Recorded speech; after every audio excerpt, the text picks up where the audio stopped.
সাজিদ কি করছিস?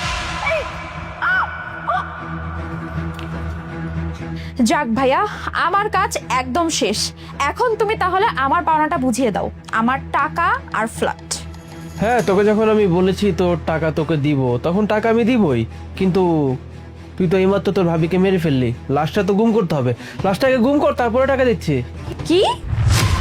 তোমার সাথে আমার এরকম কোনো ডিল হয় নাই ভাইয়া।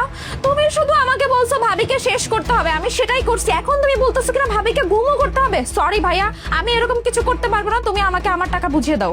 আহা, একটা মানুষকে তুই যখন মেরেছিস, তার লাশটা তো গুম করতে তোকেই হবে নাকি? এ কারণেই বললাম তুই লাশটা গুম কর, তারপরে তোর টাকা তুই ফেরত পেয়ে যাবি। আরে বাবা, তোমার সাথে তো আমার এরকম কোনো ডিলই হয় নাই, তাহলে আমি এই কাজ কেন করতে যাব? এত কথা ভাল লাগতেছে না ভাইয়া। তুমি প্লিজ আমাকে সবার আগে আমার টাকার ফ্ল্যাটের কাগজটা বুঝিয়ে দাও। তুই যদি এখন বলিস তুই তোর ভাবিকে গুম করবি না, তাহলে তো হবে না, কারণ তোর ভাবিকে তুই মেরেছিস। পুলিশ যখন ইনভেস্টিগেট করবে তখন তোর ফিঙ্গারপ্রিন্ট পাবে, মাঝখান দিয়ে ফেসে যাবি তুই। অতএব যেটা বলছিস সেটা কর। এটা অবশ্য ঠিকই বলছো। যেহেতু আমি ভাবিকে শেষ করছি, পুলিশ ধরলে তো আমাকে ধরবে, তোমাকে তো আর ধরবে না। ঠিক আছে, ভাবিকে না হয় গুম আমিই করবো। তার আগে তুমি আমাকে আমার টাকার ফ্ল্যাটের কাগজটা বুঝিয়ে দাও তো। বুঝতে পেরেছি। ঠিক আছে, তোর টাকা আর ফ্ল্যাটের দলিল আমি তোকে বুঝিয়ে দিচ্ছি, কিন্তু কাজটা তোকে করতে হবে। এনে। যাক বাবা, আমি আমার টাকার ফ্ল্যাটের কাগজ পেয়ে গেছি, এটাই অনেক। আচ্ছা ঠিক আছে, আমি না হয় ভাবিকে গুম করে দেব। তার আগে তুমি আমাকে একটা কথা বলো তো ভাইয়া। আমি যতটুকু জানি ভাবি তোমাকে অনেক বেশি ভালোবাসতো, তাহলে তুমি এই কাজটা কেন করলে? যদি তুই আম খাচ্ছিস, আমের চিন্তা কর না, আটের চিন্তা কেন করছিস?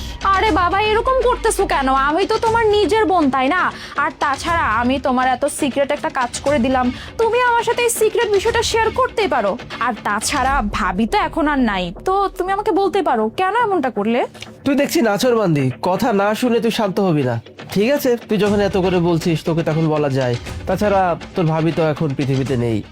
অ্যাকচুয়ালি তোর ভাবি আমাকে অনেক ভালোবাসতো, কিন্তু তোর ভাবিকে আমি কখনোই ভালোবাসতাম না। তোর ভাবির সঙ্গে আমি এতদিন ছিলাম শুধুমাত্র তার সম্পত্তির জন্য, কারণ তার সম্পত্তির নমিনি তো আমি ছিলাম।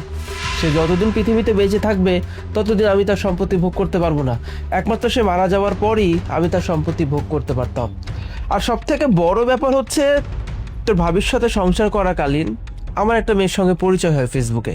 মেয়েটা আমাকে অনেক পছন্দ করতো, আমিও পছন্দ করতাম, একসঙ্গে ঘোরাফেরা করতাম। পরে কবে যে একজন আরেকজনকে ভালোবেসে ফেলি বুঝতেও পারিনি। মেয়েটা আমার জন্য পাগল বলতে পারিস। সে চায় আমাকে বিয়ে করতে। এখন তোর ভাবি যদি আমার লাইফে থাকে, আমি তো তাকে বিয়ে করতে পারবো না। আবার আমি যদি তোর ভাবিকে এসে বলি যে আমি একটা মেয়েকে ভালোবাসি, আমি তাকে বিয়ে করতে চাই, তাহলে তোর ভাবির সম্পত্তি পাবো না।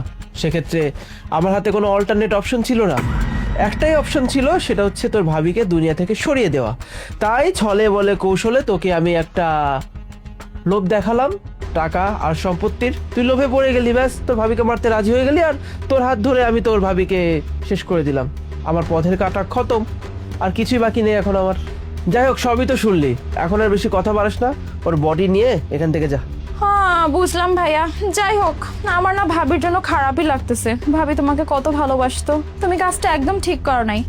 যাই হোক ভাবি, শুনলে তো সবকিছু, এখন উঠে পড়ো, আর অ্যাক্টিং করতে হবে না।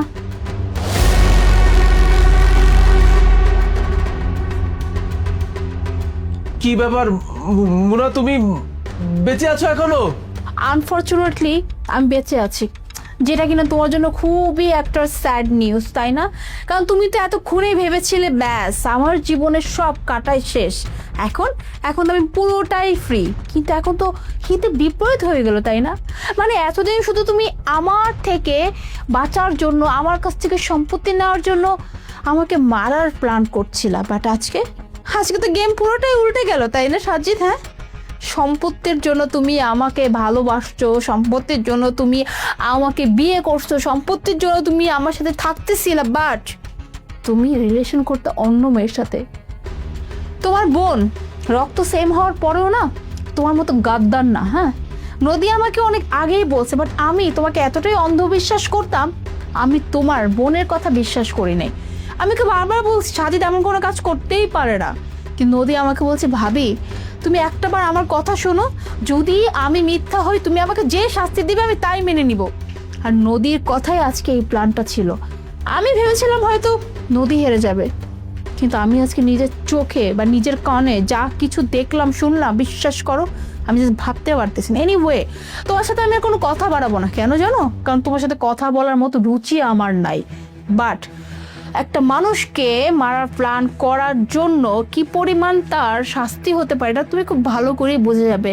আমি অলরেডি পুলিশে কল করে দিয়েছি। আর 1 মিনিট, এতক্ষণ তুমি নদীকে যা কিছু বলছো না, সব কিছু এই যে এই ডিভাইসে রেকর্ড হয়ে গেছে। আর তোমার নামে কেস ফাইল করতে এর থেকে স্ট্রং প্রুফ আর কিছু হতেই পারে না। জাস্ট কিছুক্ষণ ওয়েট করো বেবি, পুলিশ আসতেছে। নদী চল। মুনা